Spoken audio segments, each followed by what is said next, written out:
In this video, we are going to learn domain and range of relation.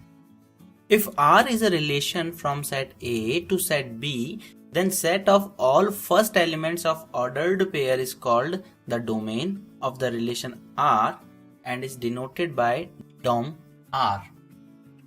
It can be understood by example if A is equal to 3, 5, 7, 9 and B is equal to 6, 8, 10, 14, 16, then relation R from A to B such that 3, 6, 5, 10, 7, 14. Then domain R is equal to 3, 5, 7, which is first element of ordered pair. Now range of a relation for relation R is equal to 3, 6, 5, 10, 7, 14. So range of R is equal to 6, 10 and 14. We can say that second element of ordered pair is range and first element of ordered pair is domain.